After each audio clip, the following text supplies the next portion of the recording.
Сәлем достар, сәлем құрметті менің оқырмандарым. Бүгінгі жаңа сабаққа қош келдіңіздер. Бүгін сіздермен бірге болатын мен айталған, және де бүгінгі тақырып present simple және present continuous тақырыптарына осы екі грамматикаға байланысты екеуін қай кезде қалай ажыратамыз, айырмашылықтары, ұқсастықтары, жалпы екеуін салыстыратын боламыз. Present simple vs present continuous. Let's start. Ең алдымен сабақты бастамас бұрын сіздерге айтқым келеді. Алдыңғы сабақта берілген present continuous тақырыбына байланысты тапсырма берілген болатын сіздерге what are they doing деген. Енді мен тапсырмаларды ауызша дыбыстап кетейін. Жалпы бірінші суретте бала сүт ішіп жатыр. Andy is drinking milk. Andy is drinking milk. Andy is бізде міндетті түрде to be, одан кейін verbқа бізде ing жалғанады, is drinking milk. Екінші суретте біреуі ұл бала, біреуі қыз бала, екеуі өлең айтып тұр, иә? Lisa and Mike are singing a song. Lisa and Mike бізде екі адам болғандықтан олар көпше түрде ойнайды. Ал біз көпше түрде Lisa and Mike are singing a song деп айтамыз. Келесі суретте бізде кішкентай қыз брокколи жеп жатыр. Ал енді біз брокколи жеп жатқанда Laura is eating broccoli for lunch. Laura брокколи жеп жатыр. Төртінші суретте бала бізде кітап оқып жатыр. Chris is reading a book. Бесінші суретте бізде біреуі қыз бала, біреуі ұл бала, екеуі бірге теннис ойнап жатыр. Carmen and Joy are playing badminton. Алтыншы суретте бізде балалар, the kids, көптеген бірнеше балалар аттракционда шайқалып жатыр. The kids are playing on the roller coaster. Және де бұл бізде present continuousқа байланысты тақырып болған болатын. Present continuousты естеріңізге сала кетсем, subject plus to be plus verb plus ing. To be бізде am is are, кетістік, одан кейін етістікке бізде ing жалғаулары жалғанады. Айыншы бүгінгі тақырыпты бастайық. Present simple vs present continuous. Present simple әлде present continuous. Жалпы present simple мен present continuous'ның айырмашылықтары неде, қай кезде, қалай қолданамыз? Бүгін осы сұрақтарға жауап алатын боламыз. Айыншы біз бастайық, міндетті түрде анаға тіркеліп кетіңіздер. Ең алдымен present simple және present continuous'ке жекеше анықтама берейік. We use present simple to talk about the regular actions. The first way is regular action. The second way is common facts. And the third way is preferences and habits. So, what about the regular action? The regular actions we always doing regularly anything. For example, we always have breakfast on the morning, yes.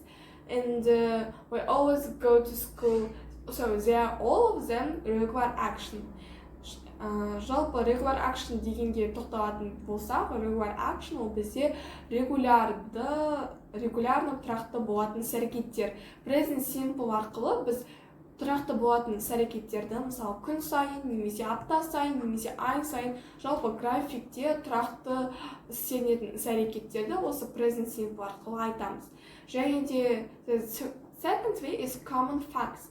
When we saying a fact, we use present simple. So, for example, there are more facts in the world, and we say all of them.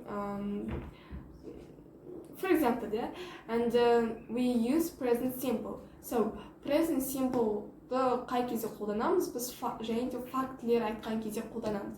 Жалпы табиғатқа, жалпы өмірге байланысты, қоғамға байланысты фактілерді айтатын кезде present simple'ды қолданамыз. Және де үшіншісі preferences and habits and start with the preferences and habits. Қай жағдайда қолданамыз? Preferences and habits ол бізде қазақша аудармасы қабілет.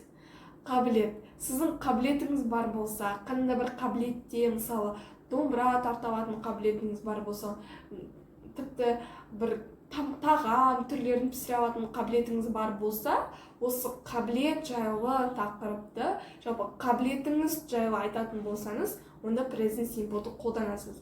Жалпы бұл үш әрекетте, бұл үш жағдайда ғана біз present simple қолданамыз. Біріншісі regular actions, екіншісі common facts, үшіншісі preferences and habits.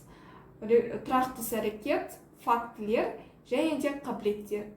Ал енді present continuous қай жағдайда қолданамыз? The present continuous verb tense indicates that an action or condition is happening now. The happening now and frequently and may continue in the future. So, happening now деген мағына бізде нені білдіреді? Happening now ол бізде дәл қазір болып жатқан жағдайды білдіреді. Біз present continuous арқылы дәл қазір болып жатқан іс-әрекеттерді немесе дәл қазір болып жатқан жағдаятты present continuous арқылы айтамыз.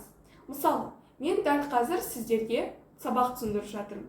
Немесе қандай бір адам дәл қазір кино көріп жатыр, я? Ол туралы айтатын болсақ, мысалы, ол баласы жайлы айтатын болсақ, мысалы, қазір ол бала кино көріп жатыр, және де біз оны айтамыз, я? He is watching the film. Ол кино көріп жатыр. Немесе қандай бір қыз қазір билеп жатыр. She is dancing. Жай ғана дәл қазір болып жатқан іс-әрекетті осы present continuous арқылы айтамыз. Happening now. Есте сақтаңыздар, happening now дәл қазір. Прям дәл қазір болып жатқан іс-әрекетті осы present continuous арқылы айтамыз. Ал енді frequently and may continue into the future деген ол бізде дәл қазір болып жатыр, және болашақта да осы әрекет болуы мүмкін деген болжамды айтатын болсақ, онда тоже present continuous қолданамыз. Жалпы present simple мен present continuous айырмашылықтарын бірден байқауға болады, өйткені present simple бізде to be көмекші етістігі келмейді.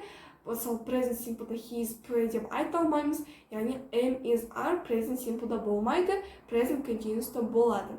Ал енді тағы да бір айырмашылықтары, present simple ол тұрақты іс-әрекетті айтатын болсақ, present continuous арқылы дәл қазір болып жатқан іс-әрекетті айтамыз. Сонымен қатар кілтті сөздер, ключевое слова деген болады. Present simple да ол тұрақты жағдайда айтатын болсақ, every time, every morning, every evening, every деген бізде әр жексенбі күні, әр апта сайын де айтамыз ғой. Соның ағылшынша аудармасы every болады. Ал енді present continuous біз мен дәл қазір сабақ түсіндіріп жатырмын десеңіз, I am teaching now. Now деген бізде тұрақты сөз, now ол қазір дегенді білдіреді. Осылай да ажыратсаңыздар болады. Ал енді жалпы present tense дегеніміз ол осы шақ, ағылшын тілінде осы шақтың 4 түрі бар. Present simple, present continuous, present perfect and present perfect continuous. Ал біз бүгін present simple мен present continuous'тардың, present simple грамматикасы мен және present continuous грамматикасының айырмашылықтары жайлы айтып жатырмыз, және де алдағы уақытта айтатын боламыз. Ал енді сіздерге көрсетілген кішігірім мысалдардан көз жүгіртетін болсақ, сіздерге айта кеттім, ключевое слова. Ключевое слова бізде кілтті сөздер. Әр грамматикада өзінің жеке кілтті сөздер болады. Ал енді бұл жерде сіздер кілтті сөздерге назар аудара аласыздар. Present continuous now, right now, at the moment, and today. Осы төртеуі бізде present continuous-тың кілтті сөздері болып табылады. Now, right now, at the moment, and today.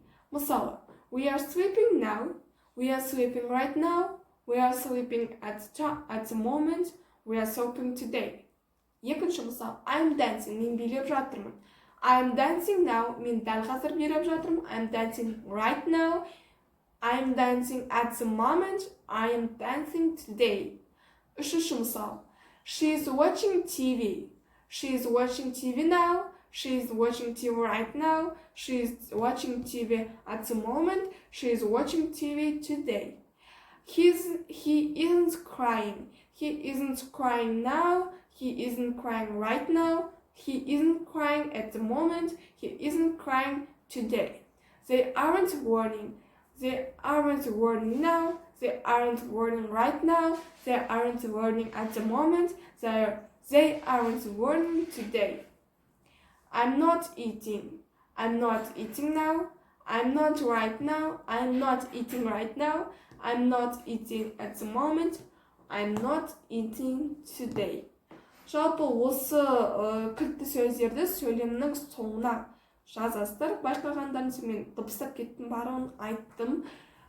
Сөйлем тұрады, сөйлемнің соңында, уже етістіктен кейін, прям соңында, в конце концов, осы тұрақты, осы қазақша ключевые слова, кілтті сөздерді қоя аласыздар. Оқушы, мән бермеулерін сұраймын. Кейбір жағдайда ағылшын тіліндегі сөздерді қазақ тіліне аудару өте қиын, және де аудармаларын да аудару мүмкін емес.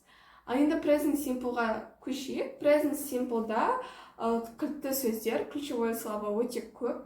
Олар always, әрдайым, always, әрдайым, every day, күн сайын, on Thursdays, сіз мысалы бір аптаның ішінде, мысалы дүйсенбі күні ғана сіз тенниске баратын болсаңыз, I go to the tennis on Monday болды. On Monday, онды қолданып, одан кейін апта күнін айтсаңыз болады. On Thursdays, yeah. And sometimes, кейбір жағдайда, usually, at weekends, апта соңында, every week, апта сайын, normally, нормальды тұрғыда, yeah. Жалпы, мысалы, I play tennis, I always play tennis. Негізі, кейбір кілтті сөздер бар, сөйлемнің ортасында қойылатын, оларға жеке тоқталамын. Мысалы, always сөзі. I always play tennis, you always work in an office, ол сөйлемнің ортасында тұрады. So, every day, I every day play tennis емес, I play tennis every day. Сол сияқты кілтті сөздердің өзіндік орындары болады, бірақ көп жағдайда сөйлемнің соңында келеді. Жалпы кілтті сөздер сіздерге түсінікті болса, бүгінгі тақырыпқа, бүгінгі сабаққа present simple және present continuous грамматикалардың айырмашылығын біліп, оны қорытындылап, точкасын қою үшін сіздерге тапсырма беремін. Бұл тапсырмада 5 сөйлем бар. Осы 5 сөйлемнің ішінен present simple'ды формасын қолданып, present continuous'тың формасын қолданып жазуларыңызды сұраймын. Жалпы бүгінгі осы тақырыпты, осы тапсырманы, келесі сабақтың тақырыбын бастамас бұрын осы тапсырманы қорытындылап кетеміз. Сондықтан міндетті түрде келесі сабақты көріңіз. Бүгінгі сабаққа қатысқаныңыз үшін рахмет. Бүгінгі сабақ барынша пайдалы, барынша тез әрі жеңіл түрде сізге түсіндіруге тырыстым. So, goodbye for everyone.